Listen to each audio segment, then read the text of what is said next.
आदरणीय अध्यक्ष जी, आपने मुझे इलेक्टोरल रिफॉर्म जैसे गंभीर विषयों पर अपनी पार्टी लोक जनशक्ति पार्टी रामविलास और हमारे राष्ट्रीय अध्यक्ष चिराग पासवान जी की तरफ से पक्ष रखने का जो अवसर दिया है उसके लिए मैं आपका अपना आभार प्रकट करता हूं। मैं बिहार की उस पावन भूमि से आता हूं जिसने विश्व को पहला गणराज्य दिया, जहां पर गण प्रमुख सामूहिक रूप से राजा और अधिकारियों का चयन करते थे। उसी गौरवशाली परंपरा को आगे बढ़ाते हुए अध्यक्ष महोदय, बिहार की जागरूक जनता ने लगभग 7 करोड़ मतदाताओं ने बिहार विधानसभा के लोकतंत्र के इस महापर्व पर बढ़ चढ़कर हिस्सा लिया और अपना मुख्यमंत्री और सरकार चुना। बिहार की जनता द्वारा दिए गए इस जनादेश का सम्मान करते हुए हमारी एनडीए की सरकार हर संभव प्रयास करेगी कि बिहार के विकास को नए आयाम तक पहुंचाया जाए। एक विकसित बिहार बनाने के निर्माण हेतु हमारा गठबंधन पूरी तरह एकजुट और संकल्प के साथ काम करेगा। अध्यक्ष महोदय, इतिहास गवाह है कि बिहार की प्राचीन वैशाली गणराज्य किसी बाहरी दुश्मन से नहीं बल्कि अंदर की फूट और नेताओं की उस वक्त के गण प्रमुखों की अति महत्वाकांक्षा के कारण ही टूट गई थी और महागठबंधन बिहार में इसी अति महत्वाकांक्षा को दिखाते हुए दिखा जब वहां पर सीएम के उम्मीदवार खुद ही कह रहे थे कि मैं 18 तारीख को बिहार में मुख्यमंत्री पद का शपथ लूंगा। अध्यक्ष महोदय, ये कमाल की बात है कि संविधान के रचयिता डॉक्टर बाबा साहेब अंबेडकर, जिनकी कलम से संविधान निकला, चुनाव का नियम कानून निकला, दलितों पिछड़ों महिलाओं का अधिकार निकला, उन्हीं बाबा साहब के 1952 और 54 में उनका चुनाव नहीं निकला क्योंकि संविधान बनाने वाले को कांग्रेस के षड्यंत्र के कारण संविधान से सदन से बाहर रखने का षड्यंत्र किया गया, शारीरिक रूप से और तस्वीरों के माध्यम से। आपने बाबा साहब का अपमान किया था, आपको बाबा साहब का ही श्राप लगा है। आप इसी कारण उत्तर प्रदेश और दिल्ली के बाद बिहार में भी सिंगल डिजिट में आ गए हैं। एक वक्त की सिंगल लार्जेस्ट पार्टी आज बिहार में सिंगल डिजिट की पार्टी बनकर के रह गई है।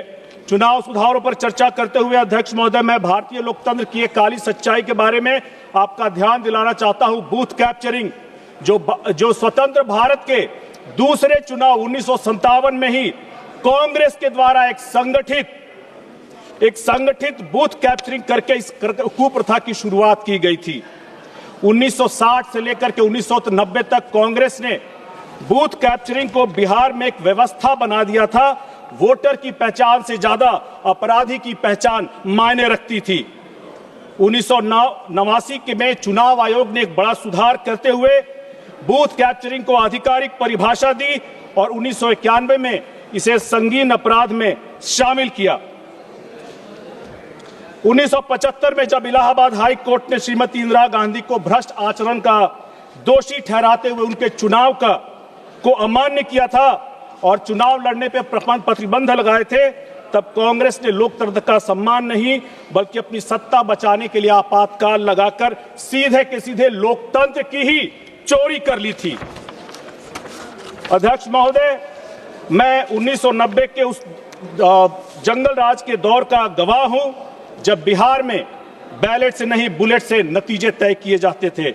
आज की पीढ़ी को जानना चाहिए, जहां मतदाता की आवाज बंदूक की आवाज से दबा दी जाती थी, जहां कांग्रेस ने अपने समय में बूथ कैप्चरिंग को व्यवस्था बनाया था, वहां राजद के जंगल राज में मतदान को एक जबरन व्यवस्था बना दिया गया था।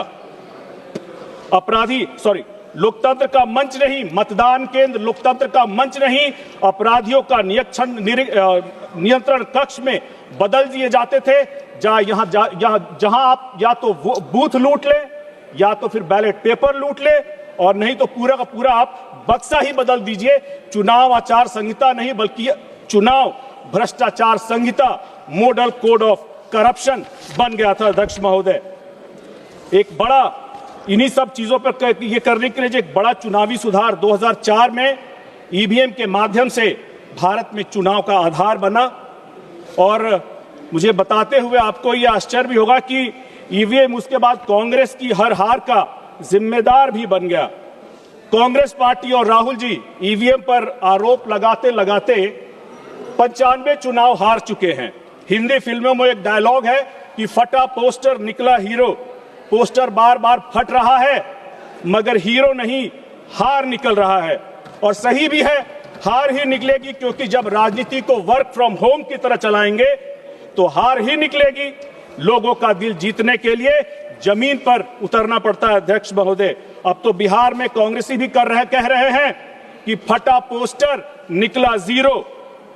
माफ कीजिएगा अध्यक्ष महोदय, बिहार कांग्रेस ईवीएम पर 94 बार हार का आरोप लगाती है।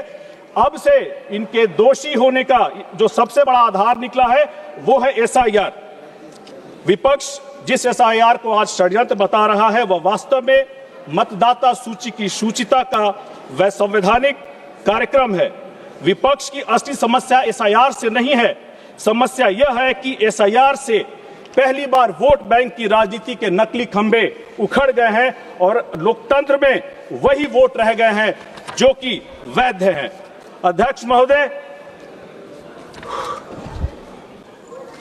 जो लोग एसआईआर पर सवाल उठा रहे हैं उन्हें समझना चाहिए कि यह कोई जल्दीबाजी का काम नहीं, लगभग 3 महीने का विस्तृत प्रक्रिया थी। समस्या अध्यक्ष महोदय मशीन में नहीं है, प्रक्रिया में नहीं है, मानसिकता में है।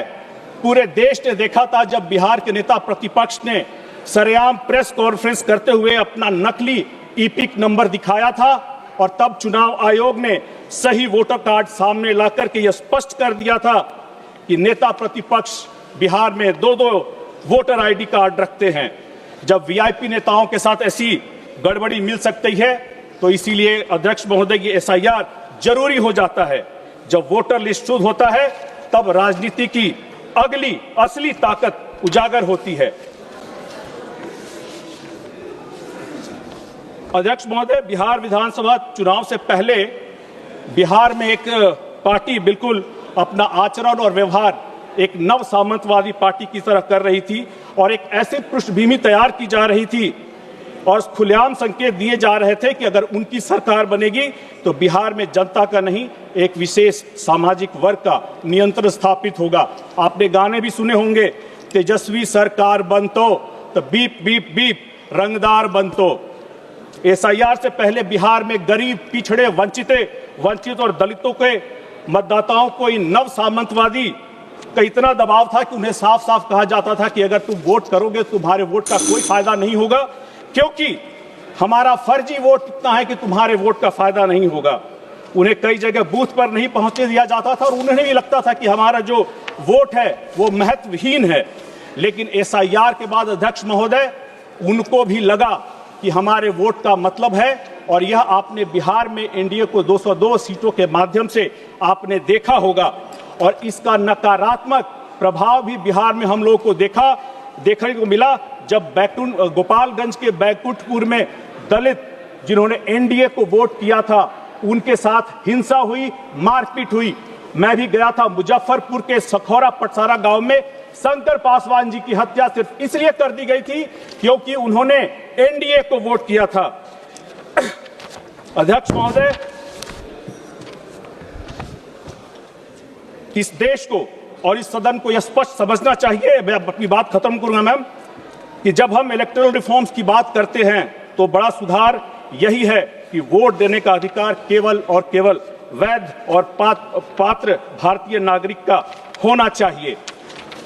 यदि मतदाता सूची में अवैध नाम रहेंगे और चुनाव प्रक्रिया विकृत होगी तो लोकतंत्र की असली ताकत, असही मतदाता कमजोर पड़ेगा।